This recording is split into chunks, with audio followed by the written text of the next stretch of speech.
entrepreneurship and startup culture මේකේ තියෙනවා references book දෙකක්. පළවෙනි එක තමයි discipline entrepreneurship.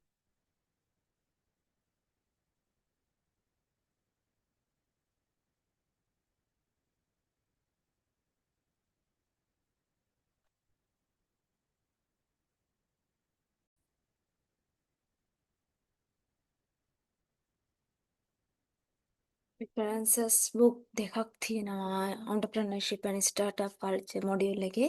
ඒකේ තියෙන discipline entrepreneurship කියන book එක ඕත තමයි Bill Outlet කියන කෙනා. එතකොට entrepreneurship කියන දේ ගැන මේ පොතේ mainly කියලා තියෙන්නේ මෙන්න මෙහෙම. entrepreneurship is not luck or talent. entrepreneurship කියන එක talent එකවත් එහෙම නැත්නම් luck එකවත් නෙවෙයි. මේක step by step වෙන process එකක්. අපිට ඉගෙන ගන්න පුළුවන් දෙයක්. මෙන්න මේ දේ තමයි මේන්ලි ඩිසිප්ලින් එන්ටර්ප්‍රෙනර්ෂිප් කියන බුක් එකේ කියන්නේ. එතකොට මේක ඇතුලේ කෝ ප්‍රින්සිපල්ස් කීපයක් ගැන කියනවා. අපිට කියන පළවෙනි දේ තමයි අපේ පළවෙනි තින්කින් එක කස්ටමර්ව කරගන්න ඕනේ. ඒ කියන්නේ අයිඩියා නෙවෙයි කස්ටමර් තමයි අපේ පළවෙනි තින්ක් එක. ඒ කියන්නේ අපි තේරුම් ගන්න ඕනේ මොකද්ද කස්ටමර්ගේ ප්‍රශ්නේ. අන්න ඒක තමයි පළවෙනි දේ. ඊළඟ ફોකස් එක. මේක හරි වැදගත්. ඒ කියන්නේ ඔන්ටර්ප්‍රනියර් කියන කෙනා හැමෝම ටාගට් කරන්නේ නැහැ. මෙයා ටාගට් කරන්නේ one specific small group. එක විශේෂ small group එකක් තමයි මෙයා ටාගට් කරන්නේ. අන්න එයාව ටාගට් කරලා ඊට පස්සේ එයා තුළින් තමයි අනිත් මාකට් එක මාකට් එක ඇතුලේ එයාගේ බිස්නස් එක grow කරගන්නේ. මුලින්ම එතකොට හැමෝම ටාගට් කරන්නේ නැහැ. ස්පෙસિෆික් ස්මෝල් ගෲප් එකක් ටාගට් කරනවා. ඊට පස්සේ තමයි මුළු මාකට් එකේම මෙයාගේ බිස්නස් එක ග්‍රෝ කරගන්න. මේකට කියනවා බීච්හෙඩ් මාකට් කියලා. බීච්හෙඩ් මාකට් කියලා කියන්නේ අර වන්න ස්පෙસિෆික් ගෲප් එකක් ටාගට් කරලා එයාගේ බිස්නස් එක පටන් ගන්න. ඒකට තමයි කියන්නේ බීච්හෙඩ් මාකට් කියලා. ඊළඟට වැලිඩේෂන් කියන එක. ඒ කියන්නේ මෙයා අපි පටන් ගන්න ස්ටාර්ට් අප් එක එහෙම නැත්නම් අලුත් බිස්නස් එක අපි අපේ අයිඩියා එක මත නෙවෙයි අපේ අයිඩියාස් ටෙස්ට් කරනවා කස්ටමර්ස්ලාත් එක්ක. අන්න ඒකට තමයි කියන්නේ වැලිඩේෂන් කියලා. ඊළඟ ඩිසිප්ලින්. ඒ කියන්නේ අනිවාර්යයෙන්ම ඕඩර් එකකට මේ ස්ටෙප් ටික ෆලෝ කරගෙන යන්න ඕනේ. එක ස්ටෙප් එකක්වත් ස්කිප් කරන්න බෑ. එක ස්ටෙප් එකක්වත් ස්කිප් කරන්නේ නැතුව ඕඩර් එකකට මේ ස්ටෙප් ටික ෆලෝ කරන්න ඕනේ. අන්න ඒකට කියනවා ඩිසිප්ලින් එක කියලා. ඊළඟට එවිඩන්ස්. ඒ කියන්නේ දැන් කස්ටමර්ස්ලාගේ ෆීඩ්බැක් එක්ක ඊට පස්සේ අපි යොදාගත්තු ඩේටාත් එක්ක ඊට පස්සේ අපි රිසර්ච් කරලා හොයාගන්න දේවල් එක්ක මේ දේවල් එක්ක තමයි අපි තීරණයකට එන්නේ. ඩිසිෂන් එකක් ගන්න අපි මෙන්න මේ දේත් එක්ක. ෆීඩ්බැක් රිසර්ච් ඩේටා ඒ වගේ දේවල් එක තමයි අපි අපේ ඩිසිෂන් ගන්න. අපි ගෙස් කරන්නේ නැහැ කොයි වෙලාවකවත්. අන්න ඒකට කියනවා එවිඩන්ස් කියලා. එතකොට ඩිසිප්ලින් ඔන්ටර්ප්‍රිනර්ෂිප් කියන බුක් එක ඇතුලේ කියන සරලම දේ තමයි ඔන්ටර්ප්‍රිනර්ෂිප් කියන්නේ ලක් එකවත් ටැලන්ට් එකවත් නෙවෙයි. මේක ස්ටෙප් බයි ස්ටෙප් වෙන process එකක්. අපිට ඉගෙන ගන්න පුළුවන් දෙයක්. එතකොට මේක ඇතුලේ කියන ප්‍රධාන ප්‍රින්සිපල්ස් කීපයක් ගැන. ඒකේ කියන පළවෙනි දේ තමයි අපේ ෆස්ට් තින්කින් කස්ටමර්ව කරගන්න ඕනේ. අයිඩියා එක නෙවෙයි කස්ටමර් තමයි අපේ පළවෙනි තින්ක් එක. ඊට පස්සේ ફોකස් එක. ඒ කියන්නේ අපි ටාගට් කරන්නේ හැමෝවම නෙවෙයි one specific small group එකක් තමයි ටාගට් කරන්නේ. මේකට කියනවා බීච් හෙඩ් මාකට් කියලා. ඊළඟට වැලිඩේෂන් අපි අයිඩියා ටෙස්ට් කරනවා රියල් කස්ටමර්ස්ලාත් එක්ක. ඊළඟට ඩිසිප්ලින් එක. ඒ කියන්නේ අපි මේ ෆලෝ කරනවා ස්ටෙප් ටික ඕඩර් එකකට එක ස්ටෙප් එකක්වත් මග හරින්නේ නැතුව. ඊළඟට එවිඩන්ස් කියලා කියන්නේ කස්ටමර්ලාගේ ෆීඩ්බැක් රිසර්ච් ඩේටාත් එක්ක තමයි ඩිසිෂන් එකකට එන්නේ. ගෙස් කරන්නේ නැහැ කොයි වෙලාවකවත්.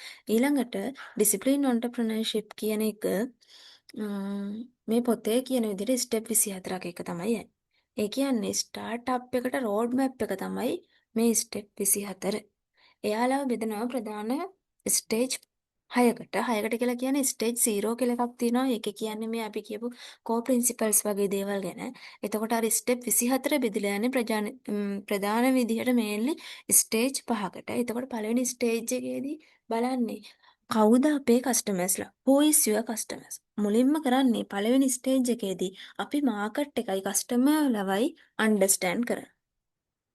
මාකට් එකයි කස්ටමර්ස් ලවයි තේරුම් ගන්න එක තමයි පළවෙනි ස්ටේජ් එකේදී කරන්නේ. එතකොට මේ ස්ටේජ් එකේ ස්ටෙප් පහක් තියෙනවා. පළවෙනි ස්ටෙප් එකෙන් කරන්නේ බිස්නස් අයිඩියා එකක් තෝරගන්නවා. දෙවෙනි එකේදී ඒ අයිඩියා එකට ගැලපෙන්න මාකට් එක සෙග්මන්ට් කරනවා. ඒ කියන්නේ අපි මාකට් එක පොඩි කොටස් වලට බෙදා ගන්නවා.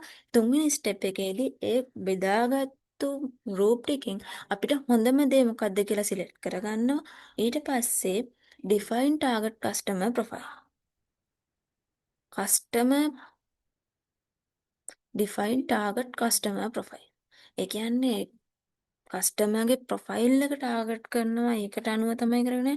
අන්තිමට පස්වෙනි පියවර විදිහට අපි හරියට තේරුම් ගන්නවා කස්ටමර්ගේ නීඩ්ස් මොනවද, ප්‍රොබ්ලම්ස් මොනවද, මේ දේවල් ටික තේරුම් ගන්න. පළවෙනි ස්ටේජ් එකේදී වෙන්නේ එහෙමයි. ඊළඟට දෙවෙනි ස්ටේජ් එකේදී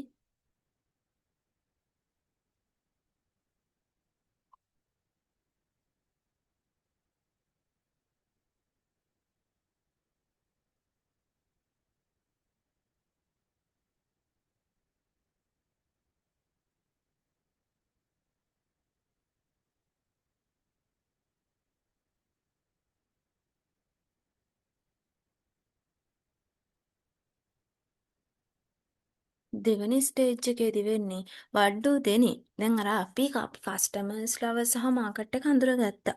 ඊට දෙවෙනි ස්ටේජ් එකේදී ඔවුන්ට ඕනේ දේවල් මොනවද කියලා තේරුම් ගන්න. ඒ කියන්නේ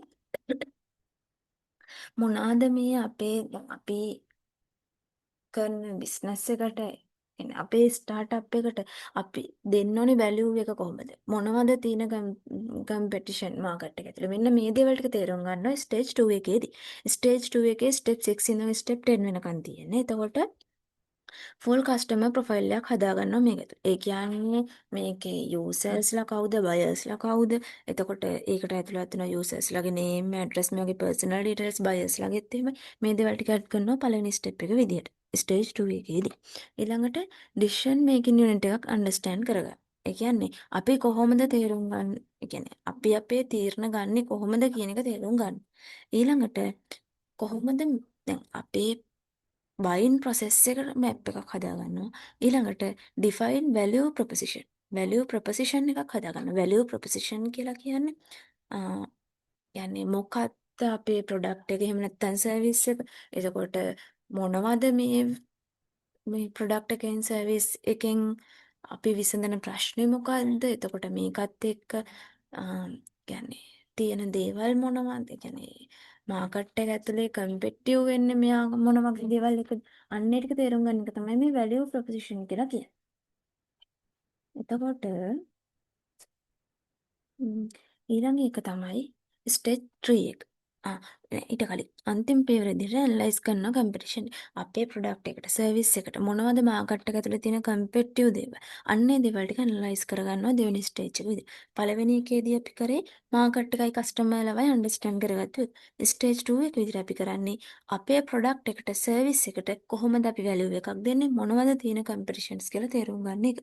ස්ටේජ් 3 එකේදී කරන්නේ how will you build it. කොහොමද අපි අපේ බිස්නස් එක ගොඩනගා ගන්නේ. ප්‍රොඩක්ට් ඩිවෙලොප්මන්ට් එක කරන්නේ කොහොමද කියන එක තමයි ස්ටේජ් 3 එකෙන් කරන්නේ. ඒ කියන්නේ අපේ ප්‍රොඩක්ට් එකට, සර්විස් එකට මොනවද තියෙන්න ඕනේ ෆීචර්ස් කියලා අඳුරගන්න. ඊට පස්සේ අපි ඒවට ස්පෙસિෆිකේෂන්ස් ක්‍රියේට් කරනවා.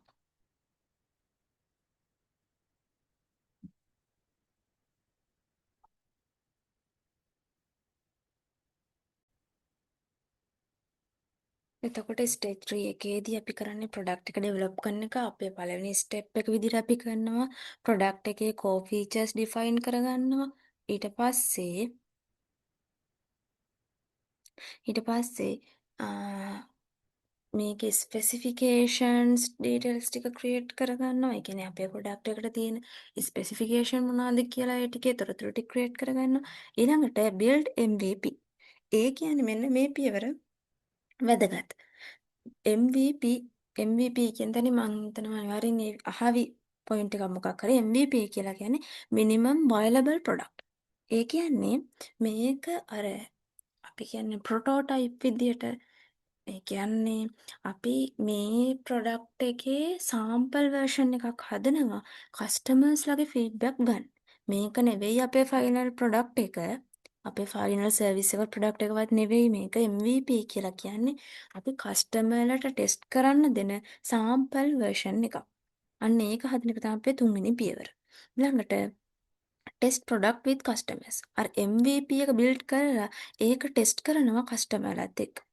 අවසානයේ ස්ටේජ් 3 එකේදී අපි කරන්නේ improve based on feedback.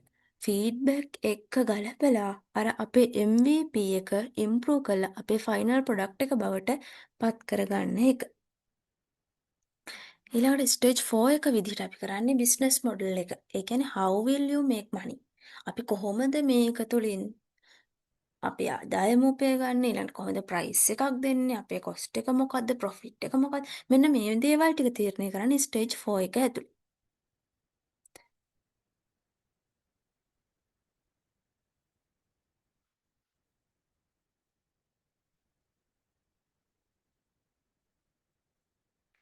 මෙන්න මේ දේවල් ටික අපි ෂෙයා කරන්නේ ස්ටේජ් 4 එක ඇතුළේ.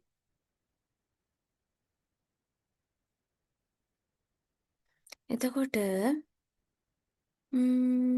ස්ටේජ් 5 එකේදී කරන්නේ how will you grow? Stage 4 එකේදී පළවෙනි ස්ටෙප් එක විදිහට කරන්නේ how money come in. ඒ කියන්නේ රෙවෙනියු මොඩල් එක. ඒ කියන්නේ කොහොමද money එන්නේ? නේ අපිට ආදායමක් ලැබෙන්නේ කොහොමද අපේ ප්‍රොඩක්ට් එක තුලින්, සර්විස් එක තුලින් කියලා අපි තේරගන්න. තීරණය කරනවා. ඊළඟට ප්‍රයිසින් ස්ට්‍රැටජි.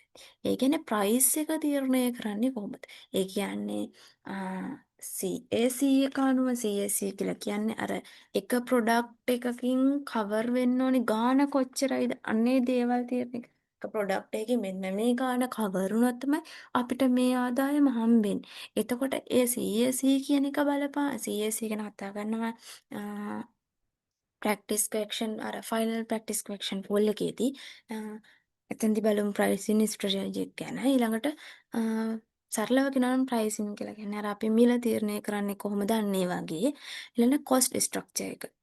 කොස්ට් එක කොහොමද අපිට වැය වෙච්ච ඊළඟට ප්‍රයිස් කරපු එකයි කොස්ට් එකයි බලලා අපිට එන ප්‍රොෆිට් එක මොන වගේද ඩිස්ට්‍රිබියුෂන් channels ඒ කියන්නේ අපි කොහොමද අපේ බිස්නස් එක ඩිස්ට්‍රිබියුට් කරන්නේ කියන එක. ඒ කියන්නේ මාකටිං කරන්නේ කොහොමද, අනිත් අතට බෙදාගන්නේ කොහොමද, අන්නේ දේවල් ටික තීරණය කරන එක තමයි අපි ස්ටේජ් 4 එකේදී කරන්නේ. ස්ටේජ් 5 එකේදී ෆයිනලි අපි කරනවා how will you grow? ඔයා කොහොමද ඔයාගේ බිස්නස් එක grow කරගන්නේ? ඒ කියන්නේ මාකට් ලොන්ච් ඇන්ඩ් ස්කේලින්. කොහොමද අපි මාකට් එක තුළ ලොන්ච් කරගන්නේ? ඒ කියන්නේ customer acquisition strategy. Validate product market. ඒ කියන්නේ දැන් මේ අපි හදපු ප්‍රොඩක්ට් එක කස්ටමර් ඇක්වේෂන් ස්ට්‍රැටජි. ඒ කියන්නේ කස්ටමර්ට සරිලන, ඒ කියන්නේ කස්ටමර්ගේ දැන් අපේ ප්‍රොඩක්ට් එකේ ක්වොලිටි එක බලලා ඊට පස්සේ කස්ටමර්ගේ අවශ්‍යතාවය දිහා බලලා අපි මේකට සාධාරණ ප්‍රයිස් එකක් තීරණය කරනවා. අන්න ඒක තමයි පළවෙනි මාකට් එක ලොන්ච් කරනකොට ප්‍රධානම දේ වෙන්න ඕනේ.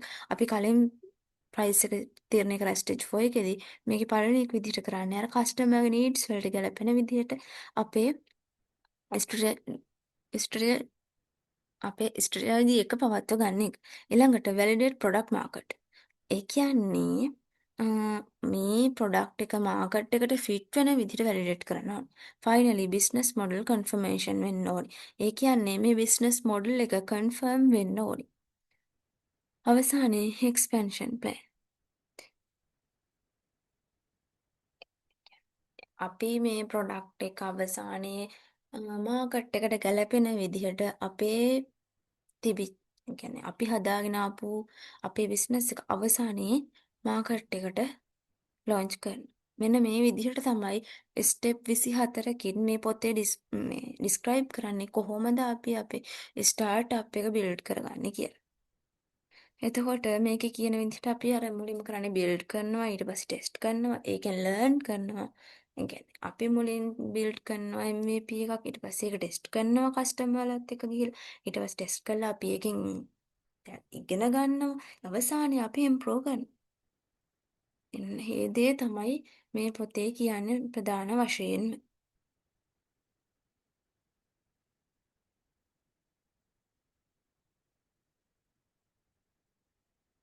ම්ම්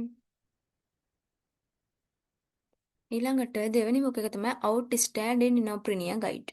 Outstanding Neoprenia Guide. Outstanding Neoprenia Guide එක ඕත තමයි වැඩිම